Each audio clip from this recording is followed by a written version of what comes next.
Hello everyone, good morning. This is me Deepak Ranjan. काफ़ी दिनों के बाद मैं फिर से कुछ नया लेकर आया हूँ जो पिछले क्लास को जहाँ मैंने ड्रॉप किया था उसके जस्ट आगे होने वाला है। मैंने बताया था parts of speech. Parts of speech में टोटल काइंड्स 8, उसमें से मैंने नाउन को क्लियर कर चुका हूँ। क्लियर है और आई होप आप सभी को वो बहुत ही ज्यादा पसंद आया होगा और बहुत ही ज्यादा समझ भी आया होगा। क्लियर है? तो आज का क्लास है प्रोनाउन। क्या है?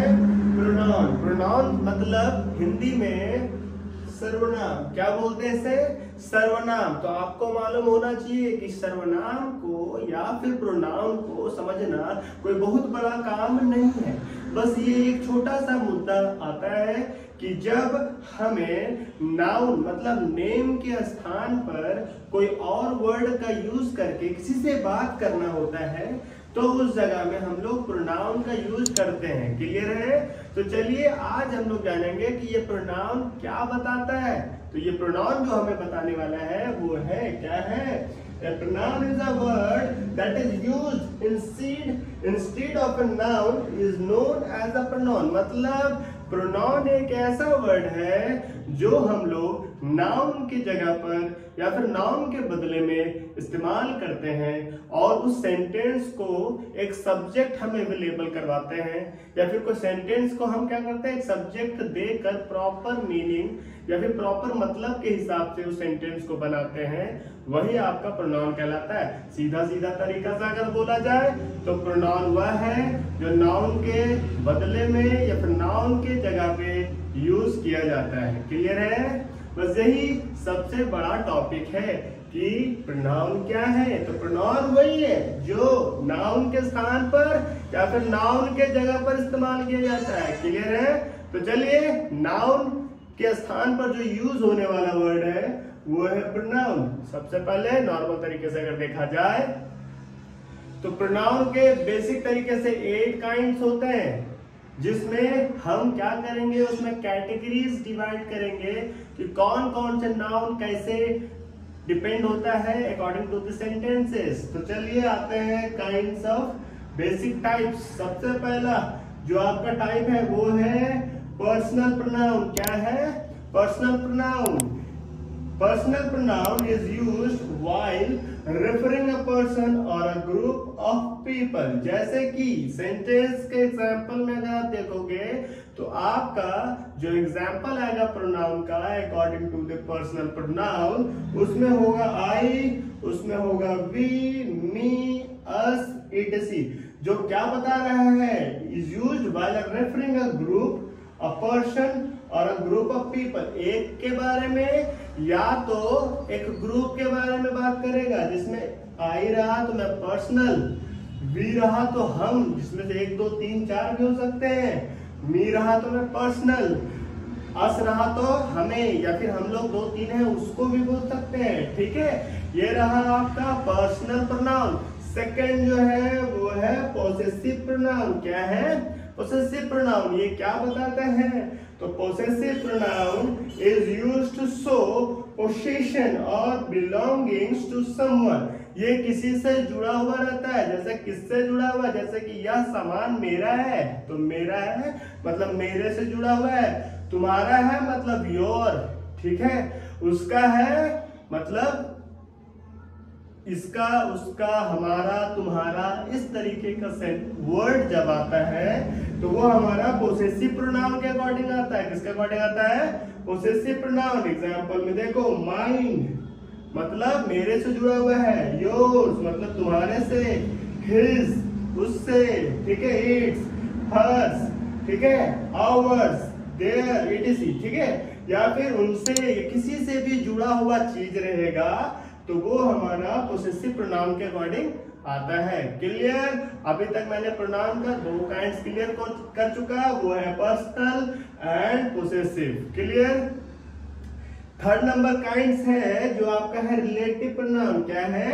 रिलेटिव। सुनने में तो लग रहा है रिलेटिव मतलब जोड़ जुड़ाव वाले। ठीक है?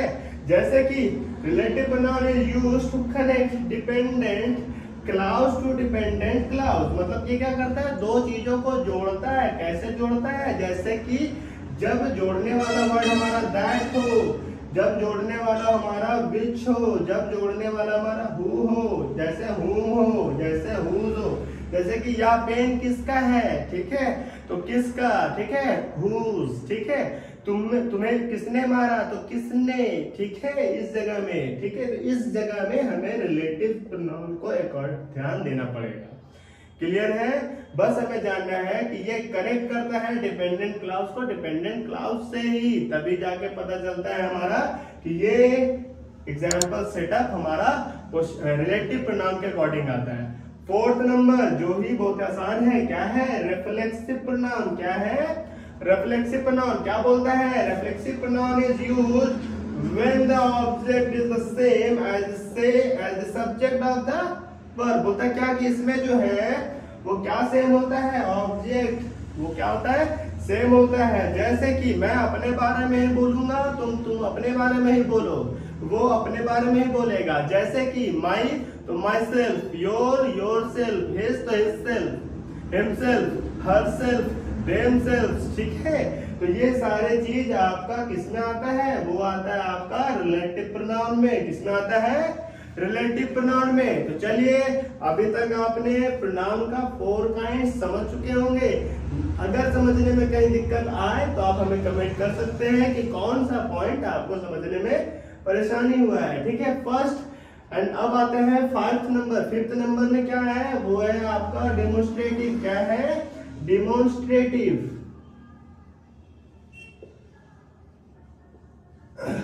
डेमोन्स्ट्रेटिव में क्या हमें बताया जाता है, तो it is used to establish distinction from the rest. इसमें क्या है, एक अंतर बताया जाता है। जैसे कि दीज दैट दैट, ये सबसे आसान तरीका है हमको कोई भी ऑब्जेक्ट को डिनोट करने का। जैसे कि हम लोग को जानते हैं कि दिस का यूज कब, दीज का यूज कब, दैट का यूज कब एंड दोज का यूज कब। तो इन सारे चीजों का यूज जब हो तो हमें समझना चाहिए कि ये प्रोनाउंस हैं। ये क्या है?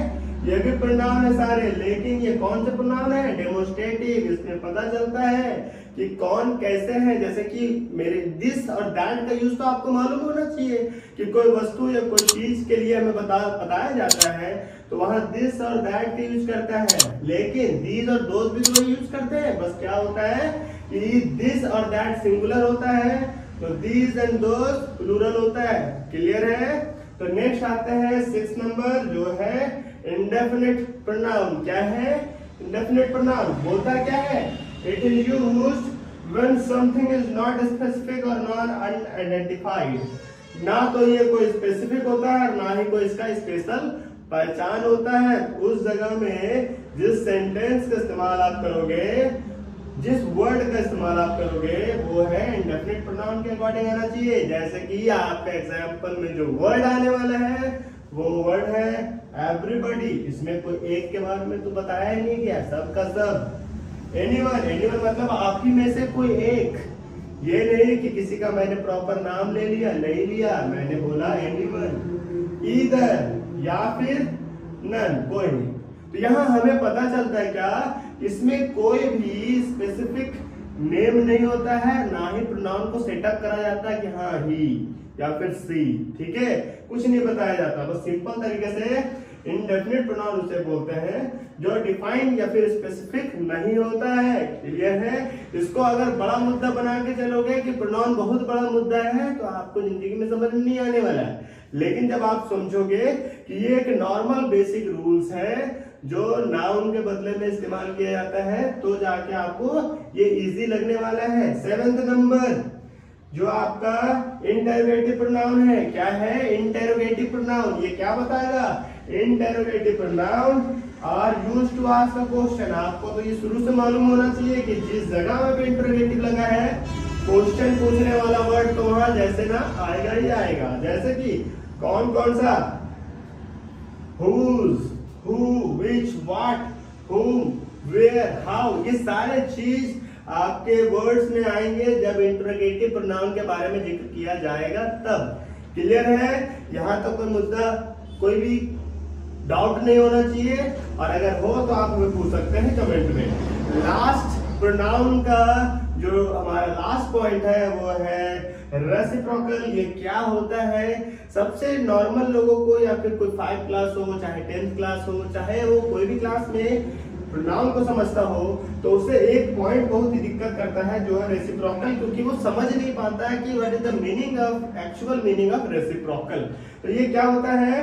A pronoun that is both perform and receives the action in a sentence. ये क्या करता है कि दोनों तरफ से सेम डायरेक्शन होता है। इसमें जो काम करने वाले होते हैं वो म्यूचुअल होते हैं। क्या होते हैं? म्यूचुअल, मतलब दोनों तरफ से काम होता है। जैसे कि आप अभी अगर कोई क्लासरूम में या फिर कोई भी इंस्टीट्यूट में, कोई भी स्कूल में, कॉलेजेस में जाते हो, तो कोई भी एक स्टूडेंट का अगर सक्सेस का कहानी हो तो उसमें दो कोई का हाथ होता है। पहला टीचर का, सेकंड स्टूडेंट का। टीचर के मेहनत के बाद अगर स्टूडेंट मेहनत ना करे तो फिर वो सफल हो ही नहीं सकता। या फिर टीचर कितना भी मेहनत कर ले, स्टूडेंट ही कुछ ना करे तो फिर स्टूडेंट का कुछ नहीं। या फिर स्टूडेंट पूरे मन बना के जाए कि मुझे मेहनत करना है, करना है, करना है, पता चले इंस्टीट्यूट जाने के बाद वहां कुछ हो ही ना, तो फिर वो कंबाइंड या फिर म्यूचुअल हमारा जो कॉन्फिडेंट लेवल होता है, वर्क करने का जो सोच होता है वो नहीं होता है, तो हमारे साथ कुछ भी अच्छा नहीं होता है। तो ये रेसिप्रोकल में क्या होता है कि ये भी एक प्रोनाउन है जो दोनों तरह से अटैच होकर, दोनों तरह से कंबाइंड होकर म्यूचुअल काम करते हैं एक साथ मिलकर। जैसे कि ईच अदर, मतलब दोनों में से जो भी आओगे बराबर ही कहलाओगे। ईच अदर, वन अनदर, दोनों में से कोई भी आओ तो ये काम हो जाएगा। मतलब हमने आप दोनों को इतना वैल्यू दिया है कि अगर आप दोनों में से कोई भी आओगे तो काम होना ही है। मतलब आप दोनों का जो कैपेबिलिटी है, कैपेसिटी है या फिर जो भी पावर है वो सेम है, इसीलिए हमने बोला ईच अदर या फिर वन अनदर। क्लियर है? तो आज के क्लास आपने जो समझा वो है प्रोनाउन, हिंदी में बोला जाए तो सर्वनाम। जो सर्वनाम उसे कहते हैं जो संज्ञा में जितने भी नाम आते हैं उन सभी जगहों पर सर्वनाम का यूज किया जाता है, और अधिकतर सर्वनाम का यही यूज है कि वो संज्ञा के स्थान पर ही इस्तेमाल किया जाए। नॉर्मल तरीके से आज हमने आपके सामने प्रोनाउन को रखा जो आपको बहुत ही ज्यादा पसंद आया होगा। अगर आपको किसी प्रकार का भी डाउट है तो आप हमारे इस चैनल में या फिर हमारे इस वीडियो के एंड होने पर आप कमेंट कर सकते हैं कि क्या डाउट है। अगर आपको यह वीडियो ज्यादा पसंद आए तो आप अपने पढ़ने वाले दोस्तों या बच्चों से शेयर कीजिए, लाइक कीजिए और हमारे चैनल को सब्सक्राइब करना ना भूलें।